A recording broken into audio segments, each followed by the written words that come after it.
Bismillah ar-Rahman ar-Rahim. Alhamdulillah wa salatu wa salamu ala Rasulillah wa ala alihi wa sahbihi ajma'in. Assalamu alaikum to all of our audiences. This is being broadcast on my Facebook page on Bayan and also on Bayan Live on YouTube. As is typical of me, I announced that in a couple of hours from now, I'm going to be going on live, and here I am 15 minutes later.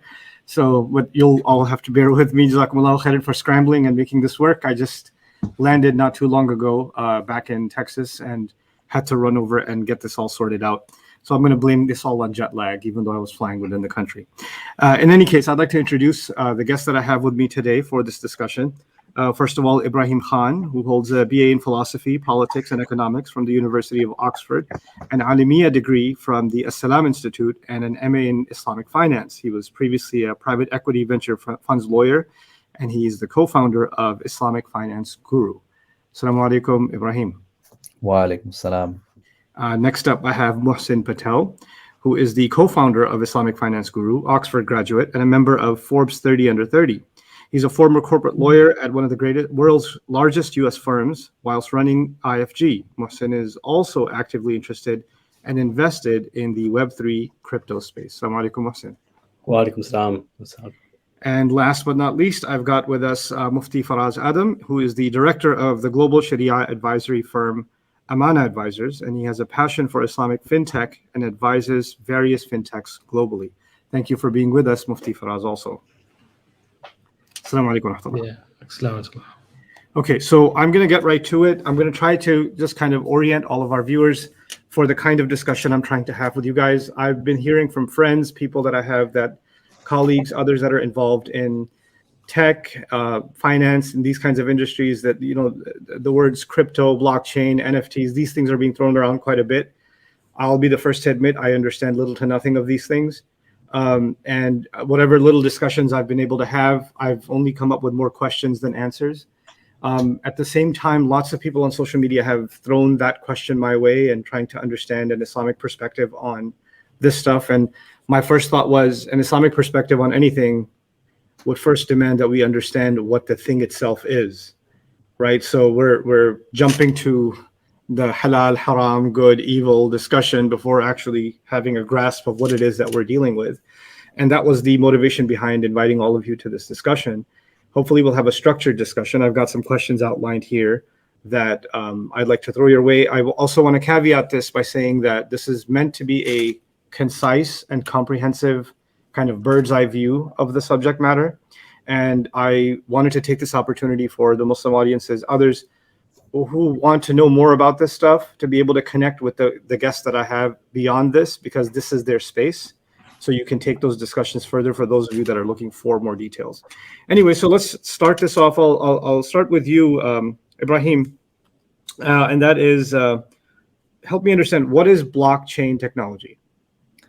It's a great question. So I think for a Muslim audience, the best way to understand it is, hufad.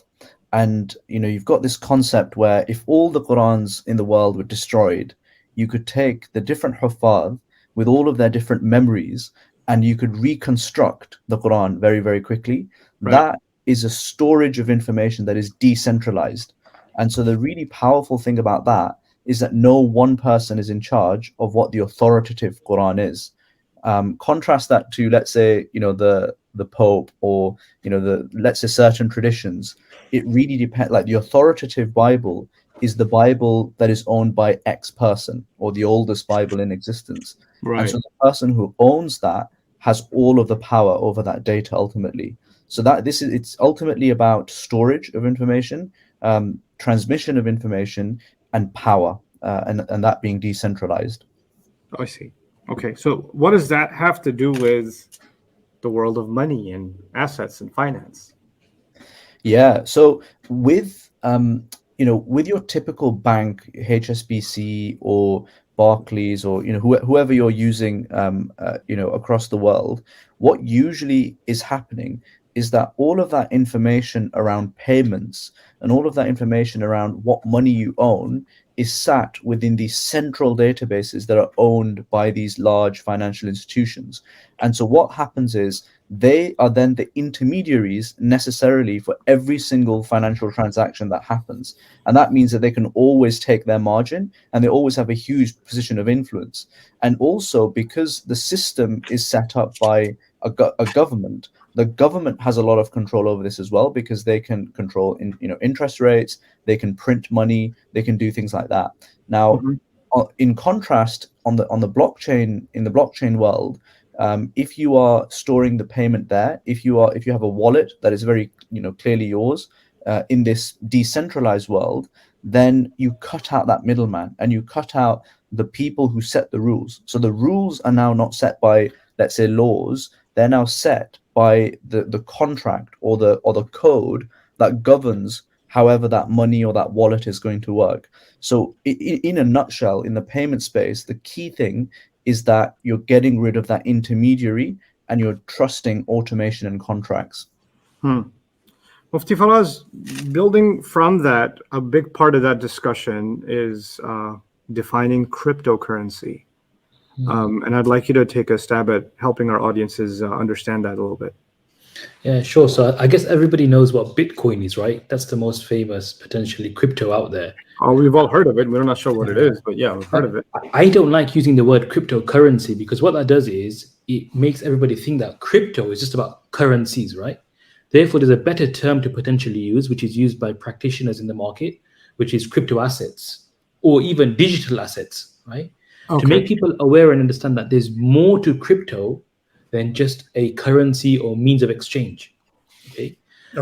And so, as Ibrahim was mentioning, all this takes place in the digital world, right? We have a real economy, right? Your land, your real estate, the things that we see around us. You have a financial economy. That's your shares, your bonds, and all these things that has been happening over the last 50, 60 years. But now we've moved to like a digital world where you can trade digital assets. You can interact digitally with people, right? You can get access to digital services. So in a digital setup, how do you transfer value? How do you exchange things, right? What's the medium of exchange? What's the way to speak to one another, right? And that's your crypto. Your crypto asset or this token is what you use to pay people potentially. So there's many types of cryptos. So one is a means of payment, which is your cryptocurrency, if you want to call it that, like Bitcoin. But then you have governance tokens as well. So certain cryptos, you can use that to vote on a decentralized system, like a blockchain, which Ibrahim was speaking about earlier, right? So that's a different type of crypto. So it's not used for making payments, and therefore it's not a currency in any way, shape, or form, but it's just a token, right, or a vote that you can have. Alternatively, there's other crypto assets out there which are used as asset-backed tokens. So you can tokenize gold, right? So whoever owns this token, it has a certificate, a digital certificate for gold locked in a particular vault. And you can redeem that gold by presenting this token, right? So it's similar to certificates that governments issue sometimes for exactly possession of gold. Yeah, so it's just that, but on the digital, it's working in a different infrastructure, right? And then you have utility tokens, which are quite famous, like on the Ethereum platform, where you can access certain services by utilizing this utility token. Or you have security tokens, and that's very similar to the concept of purchasing shares or stocks, where when you have a security token, you have an interest in equity in a company, right? So there's many types of cryptos out there. Not all of them are the same. They play a different function, but they are working within a digital world, which has its own kind of rules and setup. So to understand that with the same principles of the way the world works, the physical world, will not do justice. We have to understand it from that particular lens. So let me throw something at you here. We all live in a fairly digitized world, even before the emergence of this technology and wire transfers. You're going to the grocery store and paying things with your credit or debit card. So much of you're purchasing something online. Much of the world's commerce today is digital to begin with, right? So this is a new kind of digital exchange, but it's not, in a sense, I don't find it as revolutionary as one might think that, oh my God, now we're going to have the digital marketplace. Well, the digital marketplace has already existed. And we are not in the age of, paper ledgers for transactions, and we haven't been there for a long time. So what I want you to help me understand is, what is the big, besides decentralization, is there really such a drastic shift from what is essentially a kind of digital economy? The money I have in the bank is essentially zeros and ones, from what I can understand. It's just data. And this simply seems to be assets that are associated with digital. It's just data at the end. So what's the significant shift here? The word decentralized potentially the key there, right? Because look, the current system that we work in, if that's known as traditional finance or TradFi, in relation to DeFi, decentralized finance. So you're getting to my next question. Yeah, okay. Right. And I think that's where the key, if we understand that well, we understand the kind of barriers and the roadblocks are there when it comes to working in the current system. And what DeFi does and what this crypto space does and this digital space does is it removes many of those barriers potentially, right? It's not always the best. It's, sometimes it's better not to use DeFi. Personally, I would say, right? Many a times the traditional system. Give me a scenario where it's not good to use DeFi. We'll get to, maybe we should define DeFi a little bit better. Want to help me with that, Mohsin? Yeah, sure. So decentralized finance is pretty much extending on this concept that Mufti Saab is talking about here. So it's this idea that, as Ibrahim was alluding to, or you were alluding to as well, Ustad, where you've got money in the bank, which is zeros and ones, and when we've got that, we're trusting, HSBC or whoever it is, right? That these are the zeros and ones. And yes, they've built up a certain amount of clout and trust in society. But what decentralized finance is all about is about taking, those players out of the equation. And where you've got blockchain, which is an immutable, meaning you cannot change this. This is, a mathematically solved thing that this transaction cannot happen unless it is correct, unless it is true, and it cannot then be changed. And there is a record of it forever. So in this world of DeFi, we're taking, the HSBC or whichever bank it might be out of the equation, and we're replacing that with something that you can trust, a record that this thing exists. So in a nutshell, let me understand that better. So hypothetically, just to dumb this down, because I really like dumbing things down. So I have a bank transaction. I pulled out some money from the ATM or whatever.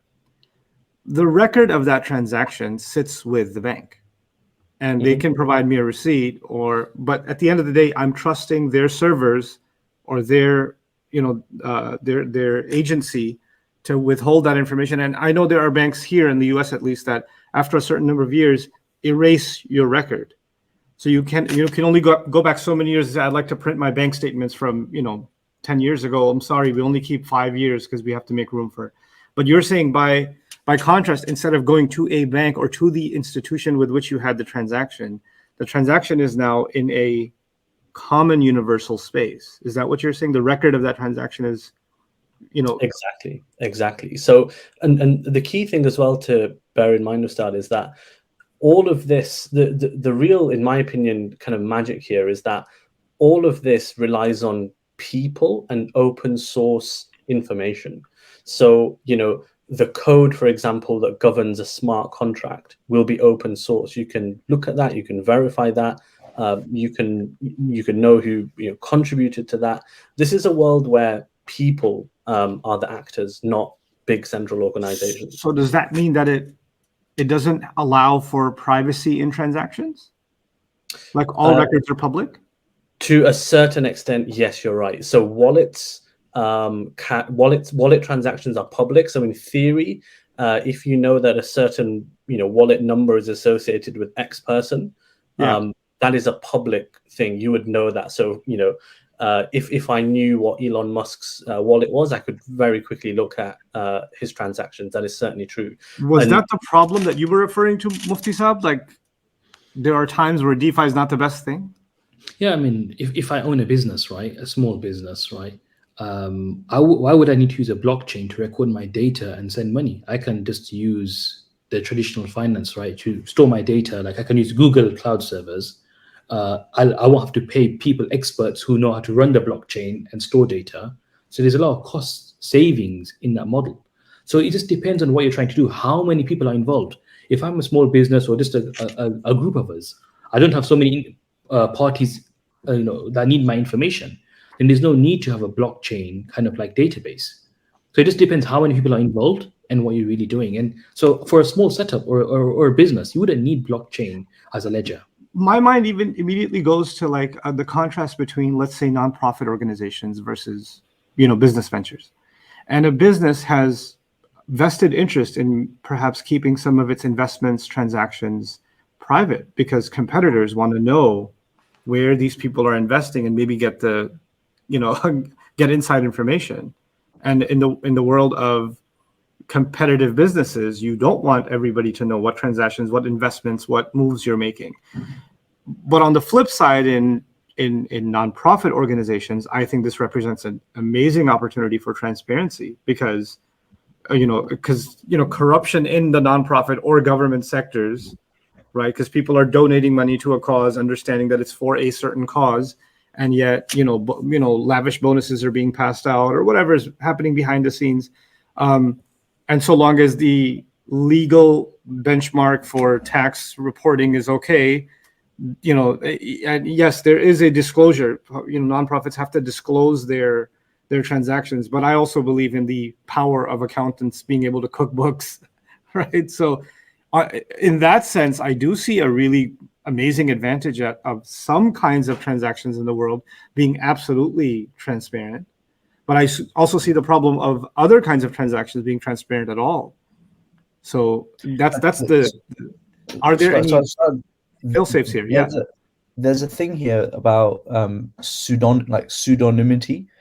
So there's complete transparency on who the person is, but then the fact is that we don't even know who created Bitcoin. We know he's called Satoshi Nakamoto, but we don't actually know who he is. So there's this kind of weird interim level of disclosure that you can actually adopt here as well. So there's that to think about. And there are actually ways where some of the big players in this space, they actually trade a lot of this crypto stuff offline. It's called in their cold wallets. So they don't even put it onto the public wallet themselves because of these precise reasons, and then they kind of aggregate it, and then it'll go through a crypto exchange or something, which then just sorts it all out in the back end, so it never really appears. So there's a lot of really fast moving technology that's happening in the back end, but these are the exact kind of questions that right now everyone in the crypto space is exploring. I just want to add to that, right? Because when it comes to crypto exchanges and everything, you have a public address, right? A public key and a private key. So the public key is just a string of numbers. So you wouldn't necessarily know who it is, right? It's just a string of numbers. Okay. So that's something to bear in mind. But when you're working with a blockchain, that's where potentially there's more transparency. Got it. So it is in a sense encrypted because it's just an obscure number ID, and unless you yourself inform somebody of what that is, they wouldn't be able to identify you directly. Yeah, it's the equivalent of me sharing an IBAN number. Now, you wouldn't necessarily know who that belongs to. Right. Would governments know? No, because governments like to trace transactions for whatever reasons. With I guess this is another kind of area of DeFi when it relates to transactions which are untraceable somewhat. There is a bounty actually on a company called Monero, which a bounty, like from the US government, a bounty for capturing. For capturing how it works, yes. Not for capturing necessarily the people behind it, but they have cracked, and you can kind of research this perhaps offline. But they have there are different projects that are going after different things. So DeFi is not just about all this stuff that we're talking about. There are different uses of the technology. So, you could say that, DeFi is great for faster settlement, no hassle international transfers, for example. Like, for example, in my business, I pay a lot of people abroad. And I don't know about the US, but certainly from the UK, there are certain jurisdictions where it's very, very difficult to pay to, even if you're a Not to mention the fees that are involved. Yeah, exactly. So, DeFi kind of cuts through that. Then there are a whole bunch of streams is basically what I'm saying. So, privacy is like one area of that as well. Okay. I think I've got a decent grasp of these things. Mohsen, you help me with this one too. What in the world is Web 3.0? Web 3.0 is, the way I like to describe it is a borrowed analogy from someone much smarter than me. So I'll just use that instead, because why reinvent the wheel? So the way that it has been described is that we have lived through several kind of turns of the web. So Web 1 was the initial kind of, advent of the internet in many ways. And that's where we saw people putting things like, catalogs online. And they call that, read or read only. This was where you were basically static info. Yeah. Sorry? It was static information. Exactly. Right.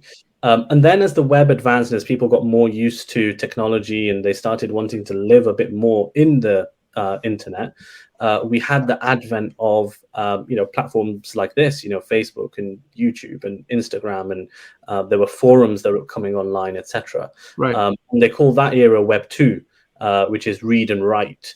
So we went from read to read and write, and the advent that is now coming is Web 3, which is read, write, and own. And the own bit is coming from this concept of decentralization. So, we talked earlier about how these large companies are often the gatekeepers to information, knowledge, a lot of data, and of course they make a lot of money from it. But in this new world of Web 3, where we have things like DAOs, decentralized autonomous organizations, which I can talk briefly on as well. Yeah. But this idea is that in Web 3, as I said before, people are the actors. People are contributing to things that they are good at, knowledgeable on. And we've got these, in this day and age, you can quickly amass an army of people all across the world who are very passionate about, a particular thing. And instead of that being a central company that, creams the profits off, that then is its own little thing, and the people participating in it and contributing to it get rewarded for it. And they can get rewarded for it, as Mufti Faraz was saying earlier, through perhaps a governance token that is associated with this thing. So let's give it a really simple. It sounds like a gaming thing to me right now. Yeah. It sounds like a gaming environment. Tokens and participation and earning tokens, and that making you more influential or assets. Like, sounds like Age of Empires or something. I don't know. 100%. I think that's a good analogy. And a lot of the infrastructure that you actually see in the early days of Web3, which is where we are now, actually stemmed from the gaming world. So a lot of the discussion, for example, happens on Discord. I don't know if you've heard of Discord, but it started off as a gaming kind of chat thing. Yeah. So just to give a really simple example for your viewers, let's say you, for example, decided to start a DAO tomorrow, and there were people. Wait, DAO, decentralized autonomous organization. Autonomous. Okay, so that is a virtual organization.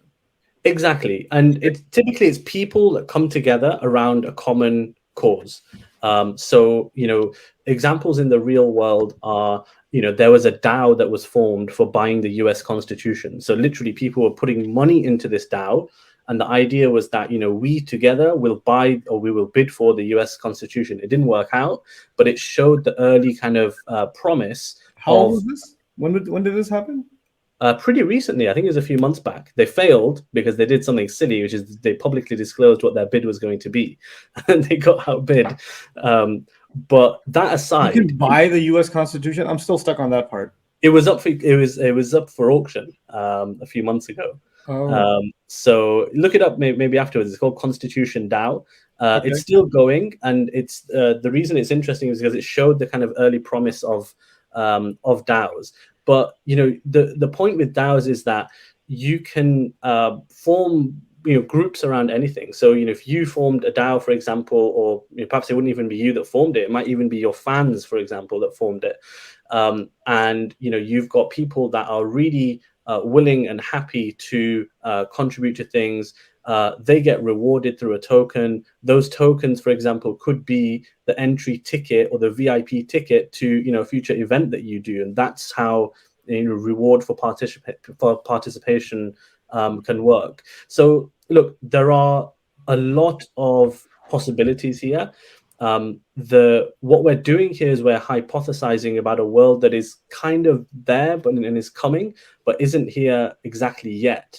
And the thing that we, I think, especially as Muslims who are trying to advance as an ummah and get ahead of the curve of the future wave, the challenge that we've got is we need to shift the mindset entirely. So you can't come to Web3 with like a Web2 kind of mentality. Like it just doesn't work. So the analogy I would give here is back when the internet was coming out, so in the kind of 90s, there were people then that said email's never going to work, people are never going to buy things on the internet, it's just not going to happen.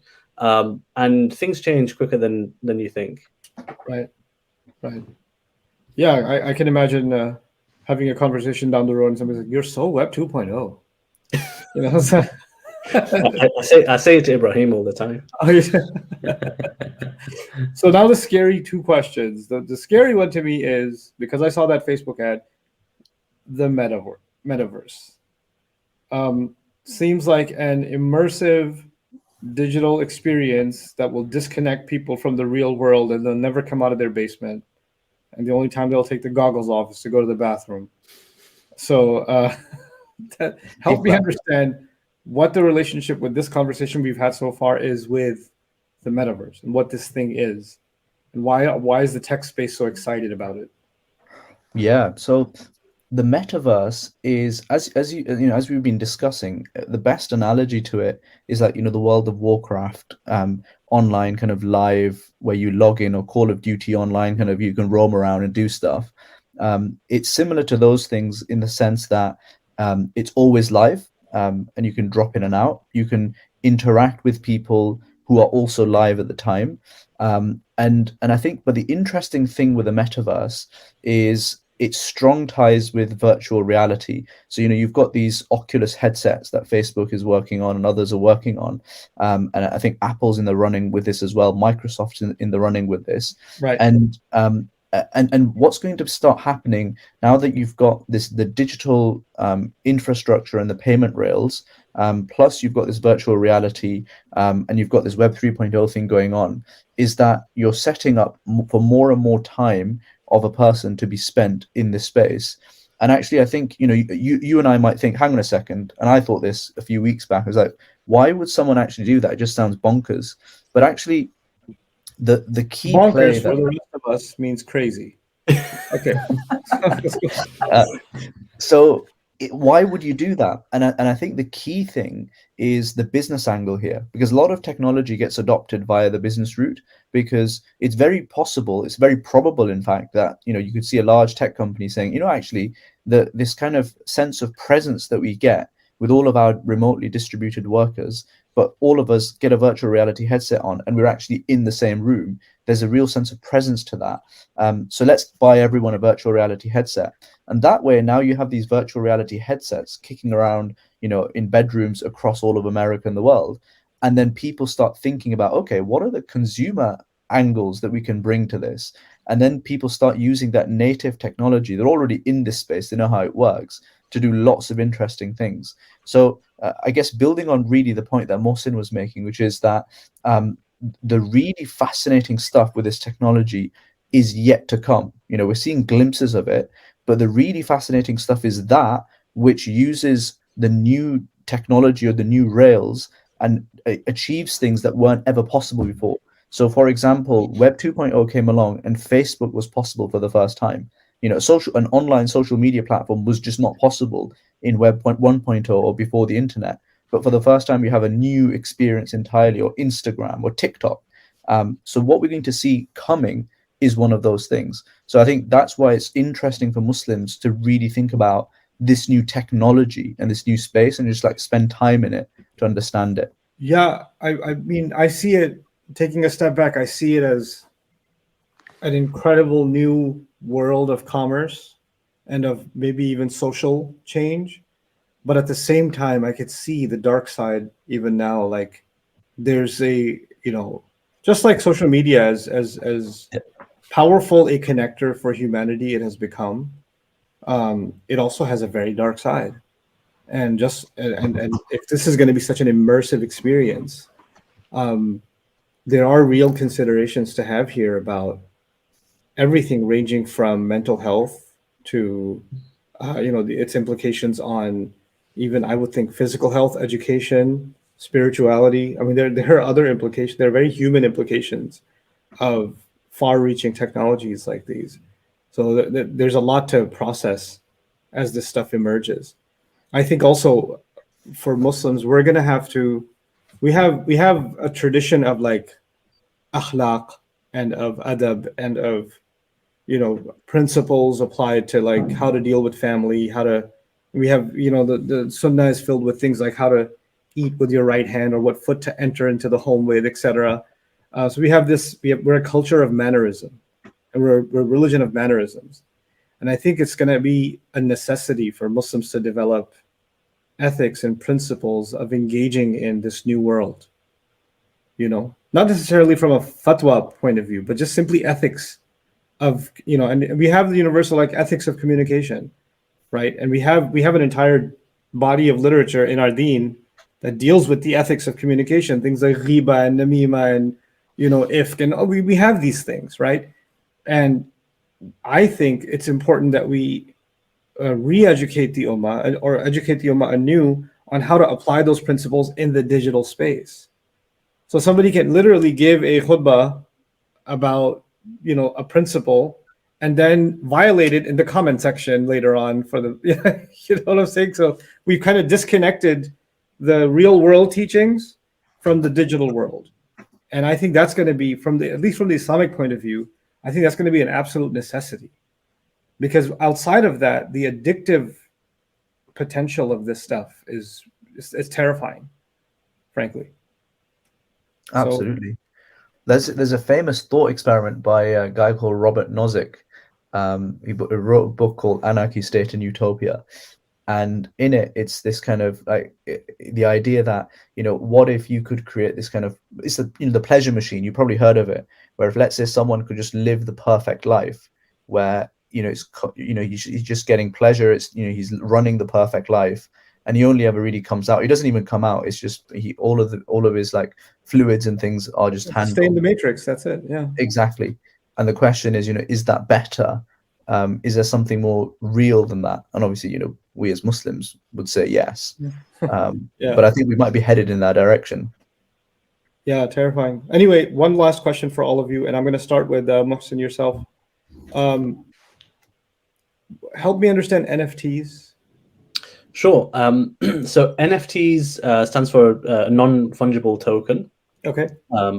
And the idea is that this is it's a digital token. It lives on the blockchain, and there are alternatives to the blockchain as well, but we won't go down that route. And the idea is that this thing, I mean, it's non-fungible, right? So there's only one of these things, and the way that I would describe them is they're a really interesting mechanism to wrap up an asset in many ways. So what I mean by that is, I mean, there are broadly two types of asset here that we're talking about. We've got real world physical assets. So, Mufti Sahib alluded earlier to something like gold or I would add into that bracket something like, you know, a vintage car or a Physical, tangible assets. Yeah. Exactly.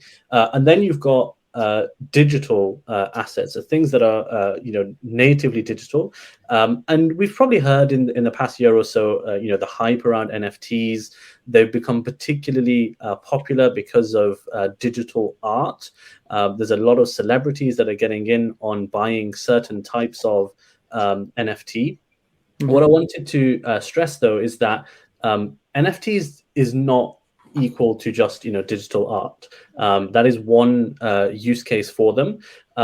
But in the round, they're a really, really useful asset for doing basically what I said earlier, wrapping up an asset, making it live on the blockchain so that it definitely belongs to you. There's a record of... So even if they're digital copies of it, because it's an image at the end of the day, right? Or an animation or whatever, it's some kind of video, right? So that's what I had a hard time understanding. Okay, so somebody owns it, but somebody else has a screenshot of it. Yeah, the classic right-click save as camp. Yeah. So I mean, what I would say here is, let's just understand the world that we live in to try and help understand this world. So, you know, we've talked over the course of this session about this new world, right? So we talked about the metaverse.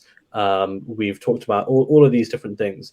In the real world, you know, people don't like really going out with, you know, like a fake Gucci top or, you know, a knockoff Bentley or, you know, something like that.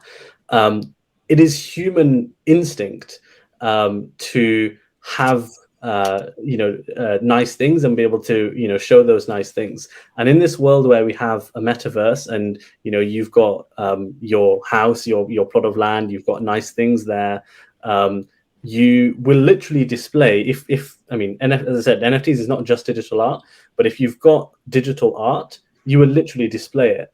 And it will be instantly recognizable if this is a fake or something real.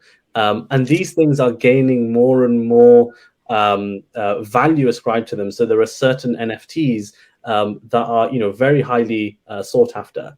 And these things bring with them, you know, rightly or wrongly, I'm not talking about the ethics of kind of materialism here, but these things bring with them a certain value. And so on that, I want to ask you this. So I, you know, my background was in digital design, and I was a design director at a company before, and I used to freelance also. And this is all, of course, this is Web 1.0 times, right?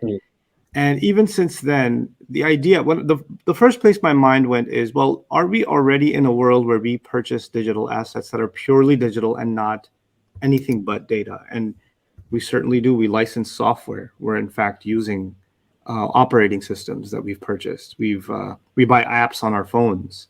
And then digital art in the world of graphic design, when I'm supposed to make an ad or I'm supposed to design a poster or whatever, you go to these image, you know, databases, warehouses, and you purchase and license, you know, a graphic, and you have limited use of it. And though it's a digital asset, you had to pay for it. It's nothing tangible that you have in your hands, right? So everything from templates to you know, graphic design, and of course software is actually an exchange of digital assets already in the real world. That's not something that any of us are unfamiliar with. What seems to be new to me here in the NFT space is correct me if I'm wrong, it's specifically art. It's specifically a visual image or an animation of some kind that's now being considered a unique digital asset that cannot be replicated or not replicated authentically. Art is licensed in a sense to one person. So it's a digital Mona Lisa kind of thing. Yeah. So I would probably say that NFTs are not just art. So NFTs are you know, they're a tool to kind of wrap that art up, and then for you to then transpose it into the metaverse and do all kinds of other things with it. But what NFTs can also be used for is to digitize real world assets. So in that example that I gave earlier, I could buy, for example, you know, vintage Ferrari, And for me to kind of tokenize that, or split that up and sell that off for people to then invest in, is a lot easier in this world of NFTs. It's certainly possible right now. I could make a company, I could create certificates. I could then go out and say, hey, do you want to buy a part, 1% of this Ferrari because it's going to appreciate in value, and I'll give you this share in my company, etc. Certainly possible. But in this new world where you can instantly verify, Muhsin did buy this vintage Ferrari. It was real. It was from a real dealer. He has got ownership of it. Here is this smart contract that tells me that I will get 1% of it when I send over however many ETH or whatever token I'm sending. So it's the same but different, if that makes sense. Yeah, I'm just trying to understand how, like, a use case, like, somebody suggested to me, for example, that for Bayan, people are actually starting to reach out and ask, hey, can we contribute to sponsoring students by way of NFTs? Can you guys make NFTs? I'm like, I don't know what an NFT is. I don't know what to tell you. You want me to just some people just saw my toe up here and maybe I should make an NFT of my toe, like saw my toe up here. That's the kind of thing that goes really viral. I think it'll work. Just judging from the interest engaged. I was literally thinking that. I was like, I need to take a picture of this and try and make some money. It's forever recorded. It's on the blockchain now.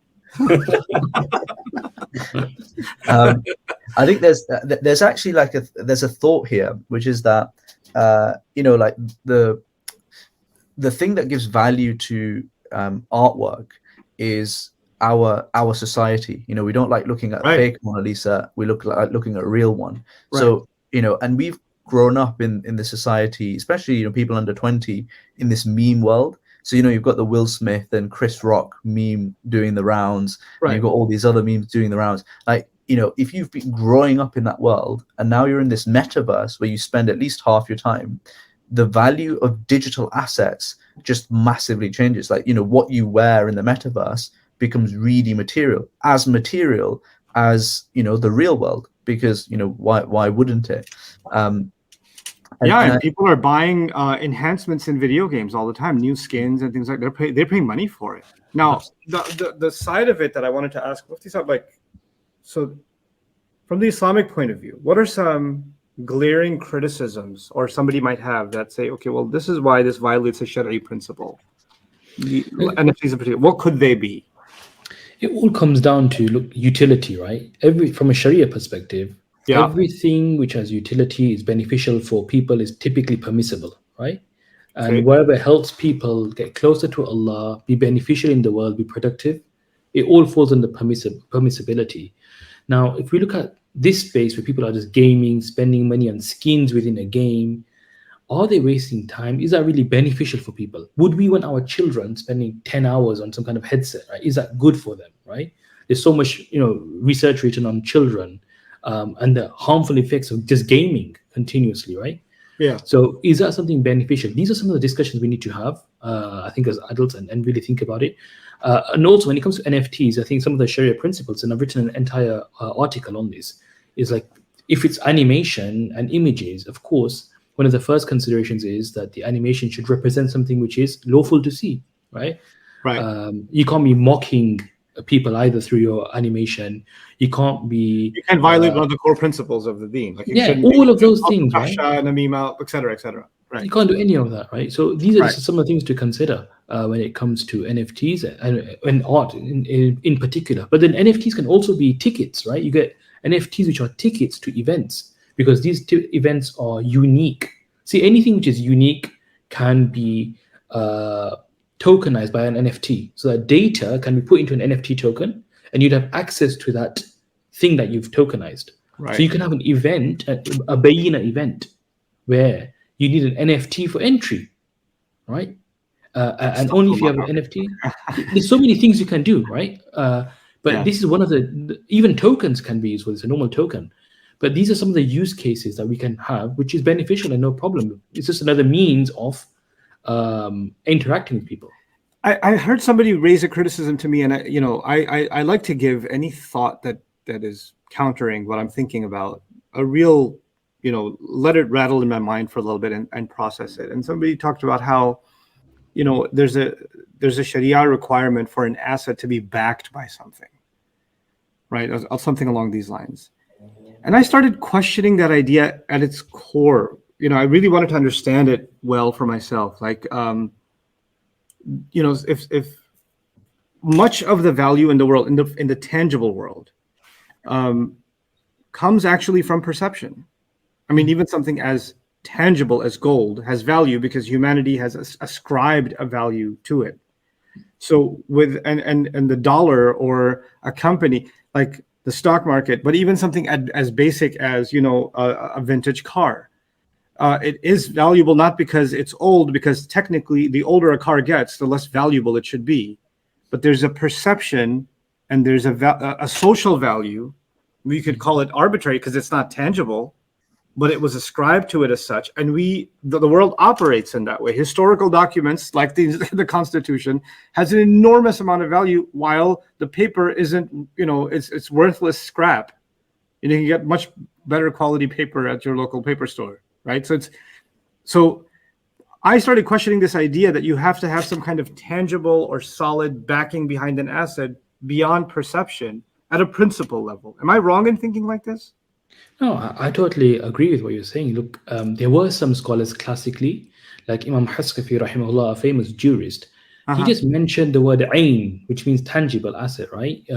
From a legal perspective. Yeah. But they were speaking in that context when a digital world wasn't even like feasible. Nobody would even perceive of that.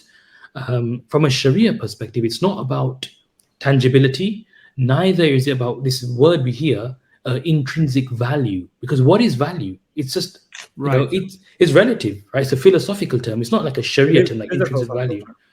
But from a Sharia perspective, it's all about utility. It's all about manfa'a and nafa'. That's the word that fuqaha and jurists use. So wherever there's benefit, or whichever asset has benefit, whether the asset is in the real world, the financial world, or the digital world, you can potentially buy that, sell that, own, transfer, and all these things. Yeah, so let's talk about that benefit for a little bit. Let's explore that for a second. So, obviously a toothbrush has benefit, and but there are things that are in the world of art, in the world of literature, that are extremely valuable to humanity and to culture, that don't really have tangible benefit, or it's not like maybe black and white benefit, like a car or a bicycle or something like that, a vehicle that gets you from A to B, right? Even in the world of education, if there's kids are taking a math class, you can say, oh, there's a benefit. Or there's a science class, oh, there's a benefit. This leads to this, this, and this. And they're taking an art class, or they're taking a storytelling class, or whatever. Even in the world of art, there's enormous benefit. Art, for example, impacts a lot. There's so much data around how art and color scheming and branding and these things impact sales and commerce, and how a book is packaged. And there's so much that goes into every single successful product in the world that is not related to tangible benefit, or something like, or not just, I'm using the wrong word when I say tangible, but really easily gauge utility. When we say manfa'a, then manfa'a is actually not necessarily a black and white thing. It's a broader thing, and manfa'a can be relative depending on who you're talking. Someone in a certain space sees a lot of manfa'a in something, and someone else doesn't see it at all. So in different industries, different things have value, right? I'm reminded of baseball cards back in the day, right? Those things in America, these things are like, they were a crazy hot commodity. And now even there's a market for people who want to buy this old stuff, and it's these old pieces of cardboard that are insanely valuable. And I don't see how the principle that I come back to is, okay, so israf is something condemned in the deen. Tabdhir is something condemned, overspending and excessiveness and all this kind of stuff. But that doesn't necessarily invalidate the perceived value of these kinds of assets. If a Muslim that I know is like, hey, I invested in this baseball card, and I say it doesn't have a real benefit in society, therefore you violated I don't see it that way. I think it's an invested asset. and it has real value in a certain industry, and it's an investment that this person made. Other people are actually, when my contractor, he buys, crazy enough, he buys Nike sneakers, like one, there's only 4 of these ones made. He's got Nike sneakers that are like $10,000. He's got an entire gallery in his house of shoes, right? That's the weirdest thing to me, that he has sneakers and he invests in this. I mean, he makes a lot of money doing this stuff, right? And it's still the same rubber and leather and shoelaces, but there's a perceived value. So this is where I wanted to get validation from you on, like from a Shari'i perspective, from a fiqh perspective.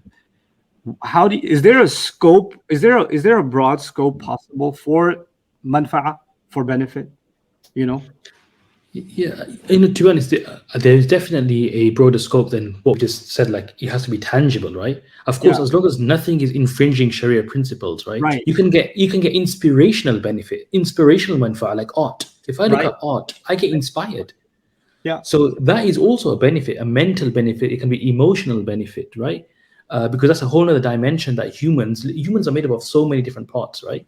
Yeah. It doesn't have to be something physically consuming or physically doing. Right. But it's benefiting us. So anything which is inspirational, educational, or even physical benefit, all of these are different forms of benefit, which are absolutely fine. As long as it's not infringing any Sharia principle, you can benefit. And I would say the key thing is, it's something which people naturally incline to and they want to do, because people naturally Allah's designed us with a natural inclination towards things which are a benefit to us, right? Right. Most of the time, generally speaking, right? Right. So it's not a very difficult thing to gauge as well.